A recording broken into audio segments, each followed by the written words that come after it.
नमस्कार। प्रांजल ज्ञान गंगा में आप सभी का स्वागत है। हम संक्षिप्त महाभारत का पाठ कर रहे हैं, जिसमें कि भीष्म पर्व चल रहा है।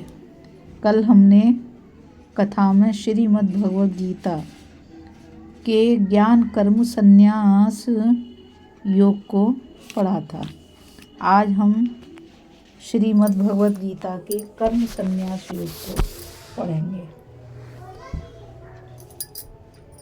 अर्जुन बोले, कृष्ण, आप कर्मों के संन्यास की और फिर कर्मयोग की प्रशंसा करते हैं, इसलिए इन दोनों में से जो एक निश्चित किया हुआ कल्याणकारक हो उसको मेरे लिए कहिए। श्री भगवान बोले, कर्म संन्यास और कर्मयोग ये दोनों ही परम कल्याण के करने वाले हैं, परंतु उन दोनों में भी कर्म संन्यास से कर्मयोग साधन में सुगम होने से श्रेष्ठ है। अर्जुन, जो पुरुष न किसी से द्वेष करता है और न किसी की आकांक्षा करता है, वह कर्मयोगी सदा सन्यासी ही समझने योग्य है, क्योंकि राग देश आदि द्वंद्वों से रहित पुरुष सुखपूर्वक संसार बंधन से मुक्त हो जाता है। उपर्युक्त संन्यास और कर्म योग को मूर्ख लोग पृथक पृथक फल देने वाले कहते हैं, ना कि पंडित जन, क्योंकि दोनों में एक में भी सम्यक प्रकार से स्थित पुरुष दोनों के फल रूप परमात्मा को प्राप्त होता है। ज्ञान योगियों द्वारा जो परम धाम प्राप्त किया जाता है, कर्म योगियों द्वारा भी वही प्राप्त किया जाता है। इसलिए जो पुरुष ज्ञान योग और कर्म योग को फल रूप में एक देखता है, वही यथार्थ देखता है। परंतु अर्जुन, कर्म योग के बिना संन्यास मन, इंद्रिय और शरीर द्वारा होने वाले संपूर्ण कर्मों में कर्तापन का त्याग प्राप्त होना कठिन है, और भगवत स्वरूप को मनन करने वाला कर्मयोगी पर ब्रह्म परमात्मा को शीघ्र ही प्राप्त हो जाता है। जिसका मन अपने वश में है, जो जितेंद्रिय एवं विशुद्ध अंतकरण वाला है, और संपूर्ण प्राणियों का आत्म रूप परमात्मा ही जिसका आत्मा है, ऐसा कर्मयोगी कर्म करता हुआ भी लिप्त नहीं होता। तत्व को जानने वाला सांख्य योगी तो देखता हुआ, सुनता हुआ, स्पर्श करता हुआ, सूंघता हुआ, भोजन करता हुआ, गमन करता हुआ, सोता हुआ, श्वास लेता हुआ, बोलता हुआ, त्यागता हुआ, ग्रहण करता हुआ तथा आँखों को खोलता और मूंदता हुआ भी सब इंद्रियां अपने अपने अर्थों में बरत रही हैं। इस प्रकार समझकर निस्संदेह ऐसा माने कि मैं कुछ भी नहीं करता। जो पुरुष सब कर्मों को परमात्मा में अर्पण करके और आसक्ति को त्याग कर कर्म करता है, वह पुरुष जल से कमल के पत्ते की भांति पाप से लिप्त नहीं होता।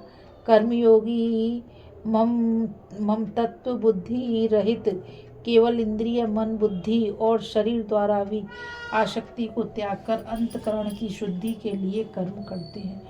कर्मयोगी कर्मों के फल को परमेश्वर के अर्पण करके भगवत प्राप्ति रूप शांति को प्राप्त होता है, और सकाम पुरुष कामना की प्रेरणा से फल में आसक्त होकर बंधता है। अंतःकरण जिसके वश में है, ऐसा सांख्य योग का आचरण करने वाला पुरुष न करता हुआ और न करवाता हुआ नव द्वारों वाले शरीर रूप घर में सब कर्मों को मन से त्याग कर आनंद पूर्वक सच्चिदानंद घन परमात्मा के स्वरूप में स्थित रहता है। परमेश्वर भी तो न भूत प्राणियों के कर्तापन को, न कर्मों को और न कर्मों के फल के संयोग को ही वास्तव में रचता है, किंतु परमात्मा के सकाश से प्रकृति ही वर्तती है। सर्वव्यापी परमात्मा न किसी के पाप कर्म को और न किसी के शुभ कर्म को ही ग्रहण करता है। अज्ञान के द्वारा ज्ञान ढका हुआ है, उसी से सब जीव मोहित हो रहे हैं, परंतु जिनका वह अज्ञान परमात्मा के ज्ञान द्वारा नष्ट कर दिया गया है, उनका वह ज्ञान सूर्य के सदृश उस सच्चिदानंद घन परमात्मा को प्रकाशित कर देता है। जिसका मन त्रदुप है, जिनकी बुद्धि त्रदुप है, और सच्चिदानंद घन परमात्मा में ही जिनकी निरंतर एक ही भाव से स्थिति है, ऐसे तत्वपरायण पुरुष ज्ञान के द्वारा पाप रहित होकर अपुनरावृत्ति को प्राप्त होते हैं।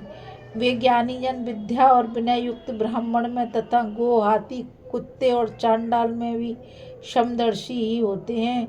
जिनका मन समतत्व भाव में स्थित है, उनके द्वारा इस जीवित अवस्था में ही संपूर्ण संसार जीत लिया गया है।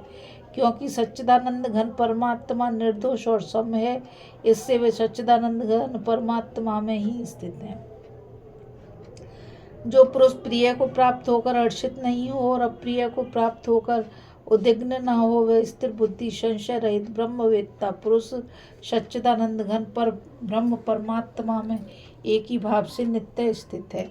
बाहर के विषयों में आसक्ति रहित अंतकरण वाला साधक आत्मा में स्थित जो ध्यान जनित सात्विक आनंद है, उसको प्राप्त होता है। तदंतर वे सच्चिदानंद घन पर ब्रह्म परमात्मा के ध्यान रूप योग में अभिन्न भाव से स्थित पुरुष अक्षय आनंद का अनुभव करता है। जो ये इंद्रियां तथा विषयों के संयोग से उत्पन्न होने वाले सब भोग हैं, ये यद्यपि विषयी पुरुषों को सुख रूप भासते हैं, तो भी दुख के ही हेतु हैं और आदि अंत वाले हैं। इसलिए अर्जुन, बुद्धिमान विवेकी पुरुष उनमें नहीं रमता। जो साधक इस मनुष्य शरीर में शरीर का नाश होने से पहले पहले ही काम क्रोध से उत्पन्न होने वाले वेग को सहन करने में समर्थ हो जाता है, वही पुरुष योगी है और वही सुखी है। जो पुरुष निश्चय पूर्वक अंतरात्मा में ही सुख वाला है, आत्मा में ही रमण करने वाला है तथा जो आत्मा में ही ज्ञान वाला है, वह सच्चिदानंद घन पर ब्रह्म परमात्मा के साथ एक ही भाव को प्राप्त सांख्य योगी शांत ब्रह्म को प्राप्त होता है। जिनके सब पाप नष्ट हो गए हैं, जिनके सब संशय ज्ञान के द्वारा निवृत्त हो गए हैं, जो संपूर्ण प्राणियों के हित में रहते हैं और जिनका मन निश्चल भाव से परमात्मा में स्थित है, वे ब्रह्मवेत्ता पुरुष शांत ब्रह्म को प्राप्त होते हैं। काम क्रोध से रहित जीते हुए चित्त वाले पर ब्रह्म परमात्मा का साक्षात्कार किए हुए ज्ञानी पुरुषों के लिए सब ओर से शांत पर ब्रह्म परमात्मा ही परिपूर्ण है। बाहर के विषय भोगों को न चिंतन करता हुआ बाहर ही निकाल कर और नेत्रों की दृष्टि को भ्रगटी के बीच में स्थित करके तथा नासिका में विचरने वाले प्राण और अपान वायु को शम करके जिनकी इंद्रियां मन और बुद्धि जीती हुई है, ऐसा जो मोक्ष परायण मुनि इच्छा भय और क्रोध से रहित हो गया है, वह सदा मुक्त ही है। मेरा भक्त मुझको सब यज्ञ और तपों का भोगने वाला, संपूर्ण लोकों के ईश्वरों का भी ईश्वर तथा संपूर्ण भूत प्राणियों का सुखद अर्थात स्वार्थ रहित दयालु और प्रेमी ऐसा तत्व से जानकर शांति को प्राप्त होता है। इस कथा में बस इतना ही। अभी हम कर्म संन्यास योग नाम गीता का अध्याय पढ़ रहे थे।